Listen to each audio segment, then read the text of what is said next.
आप लोगों को बोलना चाहता हूं, यदि आपने परमेश्वर से चंगाई पाई है या आपने अपने परमेश्वर से उद्धार पाया है, यदि आपने अपने परमेश्वर से अच्छाइयां प्राप्त की हैं, यदि आपको चंगाई मिली है, यदि आपकी पिता को या आपकी माता को या आपके भाई को या आपको चंगाई मिली है और आप फिर भी उसकी मृत्यु का प्रचार नहीं करते, आप praise the Lord, Praise the Lord. ध्यान दीजिएगा इस बात के ऊपर कि आज हम बात करने जा रहे हैं हमारा छुड़ाने वाला। So pay attention towards this. Today we are going to talk about our Redeemer. मैं आज आपके बीच में इसके विषय में 3 से 4 बातें बताऊंगा। So today I would like to tell you 4 to 5 things concerning this matter. हमारा छुड़ाने वाला क्या करता है, What our Redeemer does. याद रखिएगा, अगर आप चाहते हैं कि आपकी हड्डियां, आपका शरीर, आपके समय या आपका पैसा सब कुछ स्टेबल रहे, Listen carefully.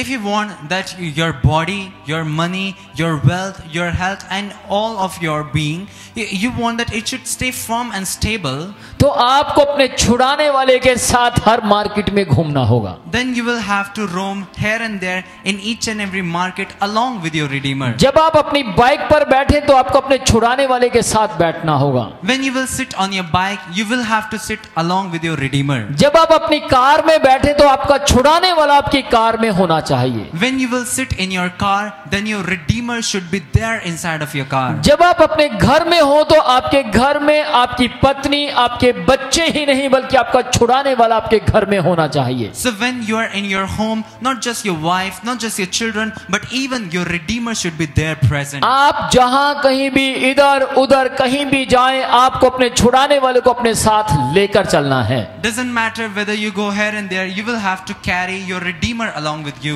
आपका छुड़ाने वाला आपसे कहता मैं तुझे कभी नहीं छोड़ूंगा। So your Redeemer says that I will never leave you.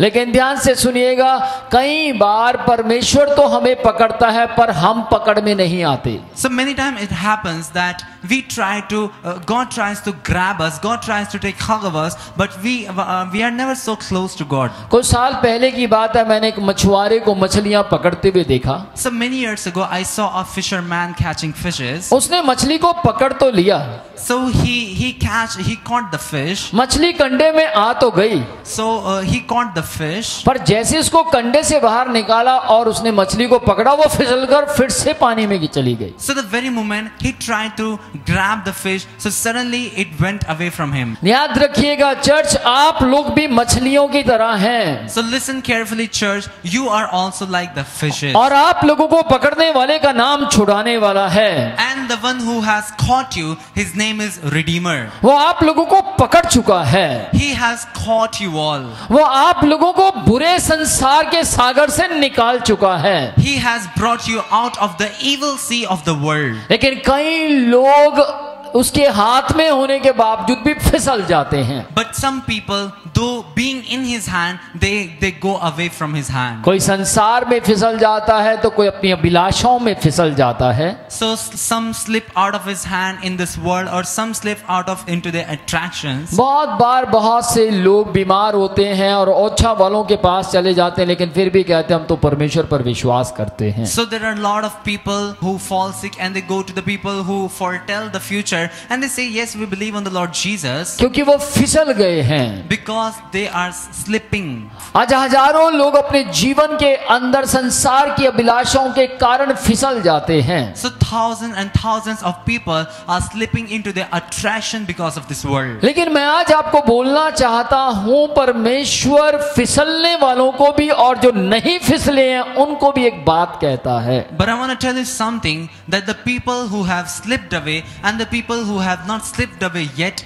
God is saying something to them. पहली बात जो मैं आपको बताना चाहता हूं वो है प्रभु यीशु मसीह पापियों के पाप से छुड़ाने आया है। So the first thing that I'm going to tell you is that Jesus Christ sets free all the sinners from their bondages. प्रभु यीशु मसीह पापियों को पाप के बंधन से छुड़ाने आया है। So Jesus Christ has come in order to set free the sinners from their sins. लूका 4 अध्याय उसकी 18 आयत को हम आपके लिए पढ़ेंगे। So we would like to read Luke chapter 4 verse 18. यहाँ यूं लिखा है, प्रभु का आत्मा मुझ पर है, इसलिए कि उसने कंगालों को सुसमाचार सुनाने के लिए मेरा अभिषेक किया है और मुझे इसलिए भेजा है कि बंदियों को छुटकारेगा और अंधों को दृष्टि पाने का, सुसमाचार का प्रचार और कुचले हुओं को छुड़ाऊं। So Luke chapter 4 verse 18, the word of God says, "The Spirit of the Lord is upon me, because He has anointed me to preach the gospel to the poor. He has sent me to heal the brokenhearted, to proclaim liberty to the captives and recovery of sight to the blind, and to set at liberty those who are oppressed." किस किस को ये बात समझ आई? How many among you could understand what I said? यीशु मसीह ने कहा, मेरा अभिषेक सुसमाचार प्रचार करने के लिए किया गया है। So Jesus Christ is saying that I have been anointed to preach the gospel. और इसलिए किया कि मैं बंदियों को छुड़ाऊं, And I've been anointed so that I can make people set free from their bondages. अंधों को दृष्टि पाने का कारण बन जाऊं, So that I can become the reason for the people who will gain their sight. सुसमाचार प्रचार करूं I should preach the gospel. और कुचले हुओं को छुड़ाऊं। And the people who are crushed down, I should take them up.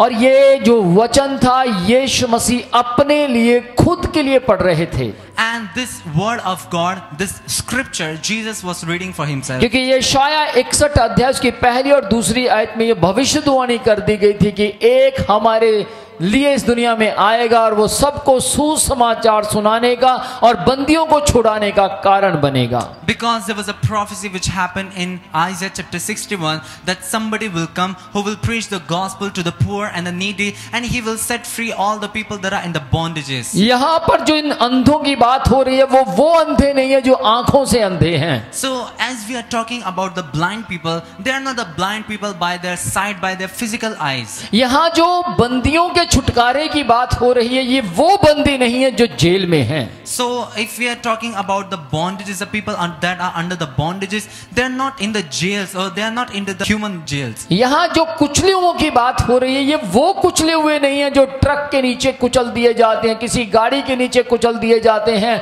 या किसी बड़े से लोहे के नीचे या हथौड़ी के नीचे कुचल दिए जाते हैं। ये वो लोग नहीं हैं। So as we are talking about the crushed people, they are not the people who have been crushed by a truck. They are not the people who have been crushed by something else. परंतु सवाल खड़ा होता है, ये लोग हैं कौन? But then we have a question, who are these people? ये वे लोग हैं जो देखते हुए भी अंधे हैं। These are the people, though they see, yet they are blind. आज हजारों लाखों लोग परमेश्वर की देह में, मसीह की देह में शामिल होते हैं, लेकिन फिर भी उसकी मृत्यु का प्रचार गंभीरता के साथ नहीं करते। So today there are thousands and lakhs of people who are communed into the body of the Christ, but they do not preach the gospel of the Jesus Christ seriously. हजारों लाखों लोगों ने बैप्टिज्म लिया है, लेकिन फिर भी पाप करते हैं, अपनी जिंदगी के अंदर अभिलाषों में फंसे हुए हैं और वो प्रभु भोज लेते ही नहीं हैं। So thousands and lakhs of people, they have taken the baptism, but they are stuck into their attraction and into their sins, and that's why they do not take the Holy Communion. लेकिन मैं आपको बोलना चाहता हूं, आपका यीशु मसीह, जब आप प्रभु भोज में शामिल होते हैं या आप नहीं होते, वो आपको देख रहा है। But I want to tell you, whether you are communed in the Holy Communion or not, your Jesus Christ is watching you continuously. जब आप प्रभु भोज में शामिल होते हैं और होने के बाद आप उसकी मौत का प्रचार नहीं करते, उसकी आंखें आपके ऊपर लगी हुई हैं। So when you are communed into the Holy Communion, yet you do not preach about the gospel of the Jesus Christ or about the death of the Jesus Christ, then his eyes are upon you. अगर आप अच्छी तरह देखकर मसीह की रोटी में भी और मसीह के खून में भी शामिल होते हैं, फिर भी उसकी मृत्यु का प्रचार नहीं करते, तो आप वे अंधे हैं जिनकी आंखें खोलने के लिए यीशु मसीह आया है। So even though you see, yet you do not, and you get communed into the Holy Communion, yet you do not preach about the death of the Jesus Christ, so you are a blind person by which we are talking about, and whose eyes Jesus Christ has come in order to open. Church, आज आप में से बहुत से लोग ऐसे हैं जो यीशु मसीह की मृत्यु का प्रचार नहीं कर रहे हैं, लेकिन मैं आपको बोलना चाहता हूं, पाप के कारण आयु कम हो गई है। So church, there are a lot of people among you who are not preaching about the death of the Jesus Christ, but because of the sins, your age has fallen short. आज के समय में मैंने अक्सर हिंदुस्तान के अंदर देखा है, लोग जब बूढ़े हो जाते हैं तब परमेश्वर की उपासना करना शुरू करते हैं। So these nowadays, I've seen this India that when people grow old, they begin to serve the Lord. लेकिन मैंने केवल यहाँ ही नहीं बाहर भी देखा, जब ओल्ड हो जाते हैं कहते हैं अब हम परमेश्वर की उपासना करेंगे। But not just here in this country, but even in the foreign or the abroad country, I have seen that when people grow old, then they say that we will serve the Lord. बाकी पूरी जवानी उजाड़ के रख देते हैं शराब में, नशे में या व्यभिचार में या अलग अलग प्रकार की गंदगी के अंदर फंस कर रह जाते हैं। And what they do, the rest of their young age, the rest of their youth, they get stuck into the alcoholism, they get stuck into the adultery and such all sins. लेकिन मैं आप लोगों को बोलना चाहता हूं, यदि आपने परमेश्वर से चंगाई पाई है या आपने अपने परमेश्वर से उद्धार पाया है, यदि आपने अपने परमेश्वर से अच्छाइयां प्राप्त की हैं, तो आपको उसकी मृत्यु का प्रचार आंख खोल कर करना चाहिए। But I want to tell you something, that every single person among you who have gained the healing from the Lord Jesus Christ, you have gained the blessings from the Lord Jesus Christ, you are supposed to preach the gospel of the Jesus Christ with your open eyes. और यदि आपको चंगाई मिली है, यदि आपकी पिता को या आपकी माता को या आपके भाई को या आपको चंगाई मिली है और आप फिर भी उसकी मृत्यु का प्रचार नहीं करते, आप अंधे हैं। So if any person among your family you have received the healing, or your friends or any person that can be, but still you are not preaching the gospel of Jesus Christ, it means that you are a blind person. और आपके विषय में यीशु मसीह यूं कहते हैं, मैं अंधों की आंखें खोलने आया हूं। And concerning you, Jesus said that I have come to open the eyes of the blind. यदि आप ये जानना चाहते हैं कौन बंदी है, तो मैं आपको बता देना चाहता हूं, वे सब बंदी हैं जो आजाद हो गए हैं लेकिन फिर भी संसार में फिसल गए हैं, वे बंदी हैं। If you want to know